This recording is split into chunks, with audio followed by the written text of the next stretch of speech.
Premier League nabo bari bageze ku munsi ugira kane. Ibijanye n'uno munsi turabihera kuri Manchester Derby ku mugoroba wo ku munsi w'ejo saa 10:30. Manchester City yakira Manchester United ku kibuga Etihad Stadium. Muri no derby Manchester biza kurangiza kipe twa City itsinze Ruben Amorim n'abasore biwe bakoze position nyinshi gusumba City 55% gusumba Mani yarujije Marti utemeza umpira 55%. Urukino rwagaragayemo Haaland ubundi bwo n'ubu bakiri ko barakina. Urukino ntigwari guhera hagaragayemo Haaland 18 Erling Braut Haaland 56 ku munota 53. Erling Braut Haaland ku munota 58 yatsinze ibiri ku pass za Jeremy Doku na Bernardo Silva. Doku yatanze pass ibiri na Phil Foden. Biza gutuma City itsinda equipe yitwa Manchester United ibitsindo 3-0. Nibaza niba ari City uko nayo yari maze hafi nkino zigana kuri zibiri tazi insinzi. Nibaza niba ari City nziza cyangwa ni Manchester no munsi yatabagaye vyo. Ikintu cyambere nemeza cyo turamutse Stevere ko mugenzi wacu vari Gitega bazi guturuka ko turi kumwe. Umwe mu basore bo mu majaruguru y'igihugu cy'Ubwongereza. Rero Tottenham Hotspurs muri London nako mu gihugu cy'Ubwongereza i Londres majaruguru gisagara cha Londres. Yes, turamutse abagiye batandukanye bari kwa dukurikirana twinjira kuri equipe ya Man City. Nkuko bivuze bwa mbere nkibona equipe ya Man City ubugiye yari itonze muri bane batanu umwe canke bane batatu uko buri ugiye kuri mediane yarimo witwa Rodrigo Cascante, yarimo Tijani Legendas na Phil Foden, kandi ukibabona babakinyi buzingo Rodri ni umukaseri, Tijani ni 8, Foden ni 10. Mugabo Rodri ubonye Bernardo na Doku position mazabo tugomba kubona nk'abawinga none Erling Braut Haaland tukamona umwataka full striker bagomba gukorera bakamuha agatirika mu itsinda. Bishobora ko ryo ryambere mbonye Man City tonzuku kuva sezitangura bimwe mu abantu bari bibifuza bivanye nuko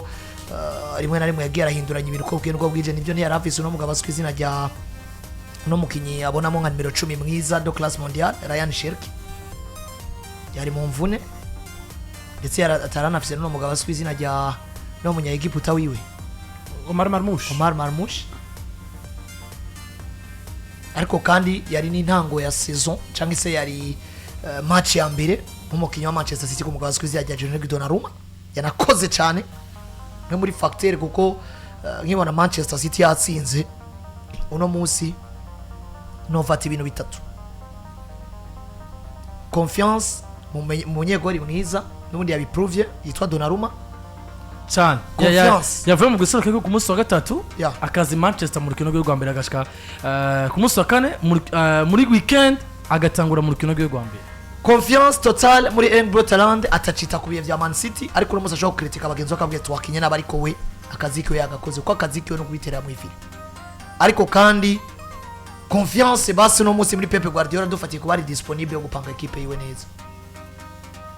No fatira kuri ivyo bintu bitatu nkavuga ngo Manchester City bino vyari bikwiye ngo baronke insinzi nitaye ku bubi bwa Manchester United kuko harabagiye batandukanye yaragiye mbona ati cyane Manchester baraduhenda amashetani yaragiye basigaye bonye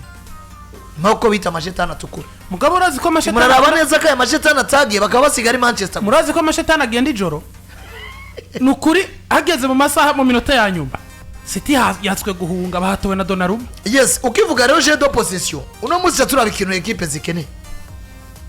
Manchester City bari muri phase ya reconstruction gusubira kwibaka bushasha kuko twarabonye ko bimwe mu bibazo Manchester City yagize nuko bari muri bamwe mu bantu batevye gusubiriza projet yabo. Utevye gusubiriza projet ariko ukavisa amafaranga kugira ngo uje ku isoko ry'igura n'ibija nk'uko Pepe yabikoze uca wisanga ukeneye umwanya kugira ngo abakinyi bagire gute bamenyerana. Uwo mwanya wo kumenyerana nawo deja izindi equipe zamaze kwiyubaka ariko kandi hariyo signale yuko kuva mu mwaka weze equipe none no musi zikubaka bivaye nuko hariyo superiorité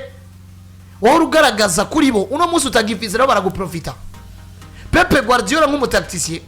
hariyo agatega ari karagamo ko gushaka gutwemeza ngo je projet yosubirirwa n'iyindi brisque makani nkagumana gwawe goro ntibikunda. Tugomba kumenya 11 de Paris Man City 100% ariko kandi tugomba kumenya exploit individuel y'umuntu ashoboye iki, tugomba kumenya ngo mwino projet umwe wese avuziki. None musi dokuri yatanguye match Marmusha agarutse azoca akina nk'umuwinga kandi Doku yanatanguye match akina match nziza jewe naraye mbonye kuva sezi itangura wanashaka no kuva muri sezi heze kuri Doku uno munsi dufashe indwi zitatu zari ziruka muri Premier League tura tuzi profile ya Foden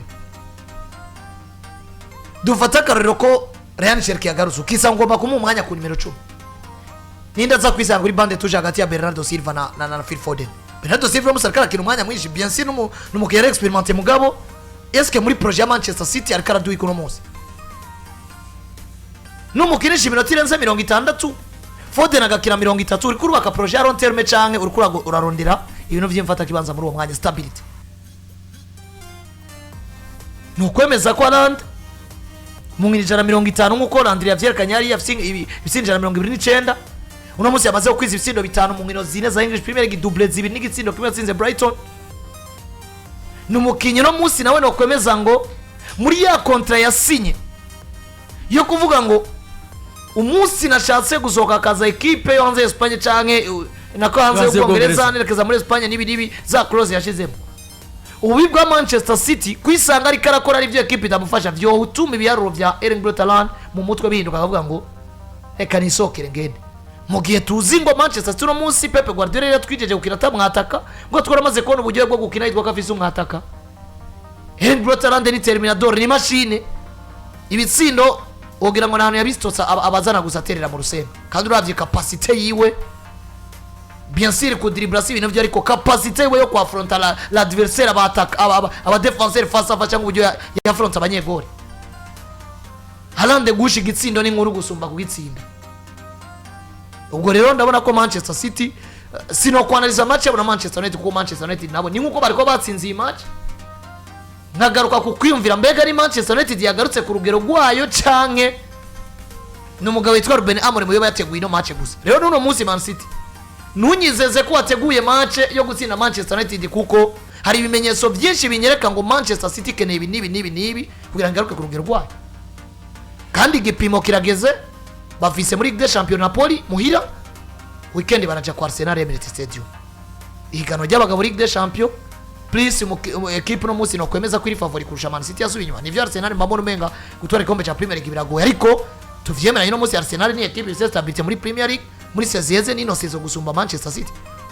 igomba kubiga ipimo kuko gutsinda Arsenal no munsi si synonyme yuko ari indi course urimo y'igikombe gusumba uko wowe utakaje match ari arakazi kenshi cyane hagati y'umugabo witwa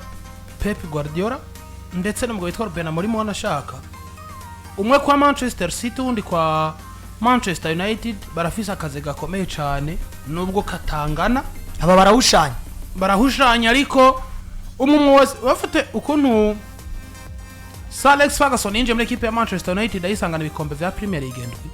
akayisigira 20 nuko ngo yahe 13 hari cyo yayikoreye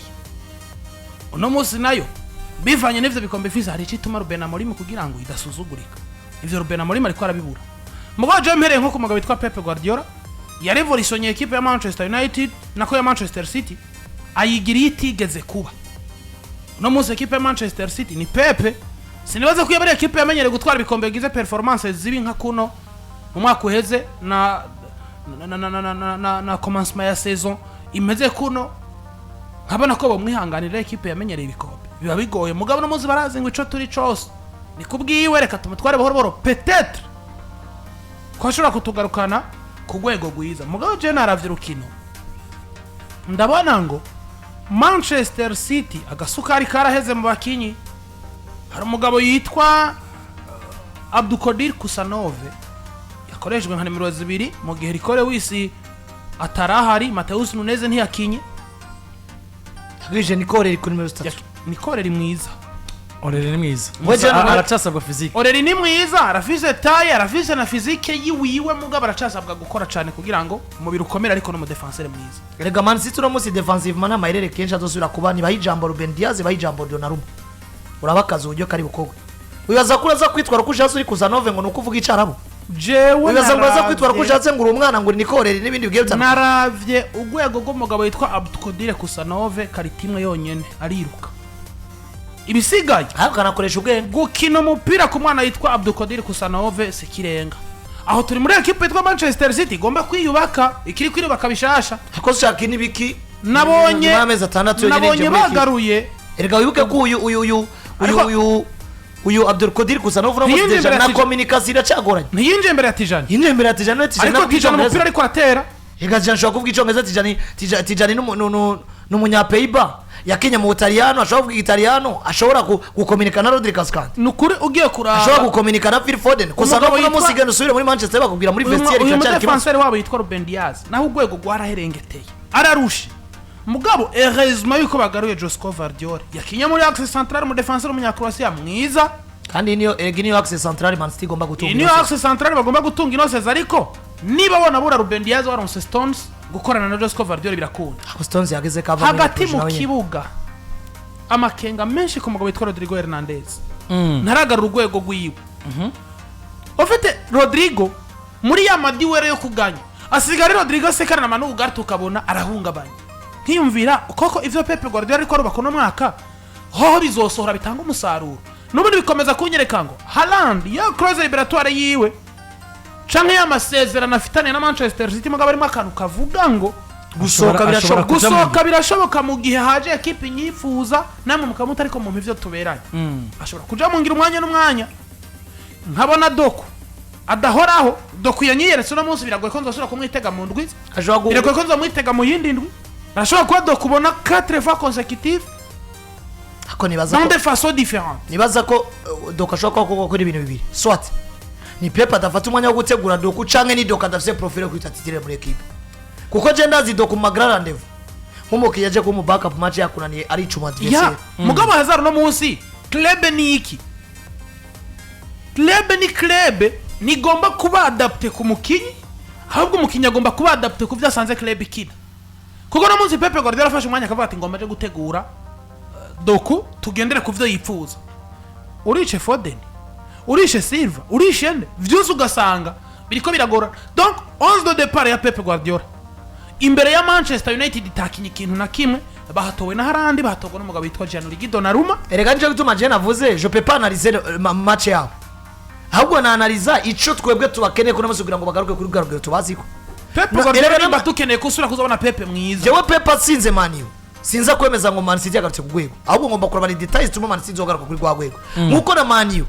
yitsinda Man City sinakuvuga ngo Man U yagarutse ku rwego kuko Man U ukuntu avuga ngo possession ibindi no kuri Arsenal barabikinye eske dukeneye Man U kina je dukeneye Man U itwereka kiri capable yo ku ikintu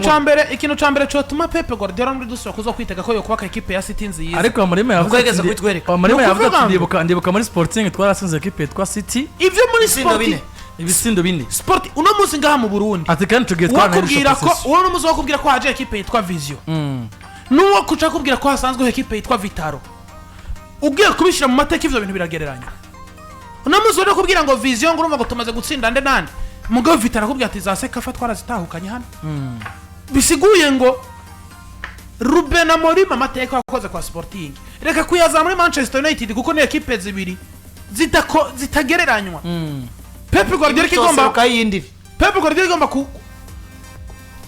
ku revolution equipe ya Manchester City bagomba kwicarana bakabanza bakimvisha ikintu kivuga ngo twebwe reka twibagire ivyo bikombe ahubwo dukore cyitwa vidange muri club tugarure urwego rwo kugura abakinyi beza abasa nuko barangiye tubahebe yego ahina musi jo wambaze jambo ngomba kuvuga kuri Ruben Amorim ntari hari barafise mbe umuntu Fernandez gusa Manchester United birangiye ko City tinze equipe twa Manchester United bitatu kubusa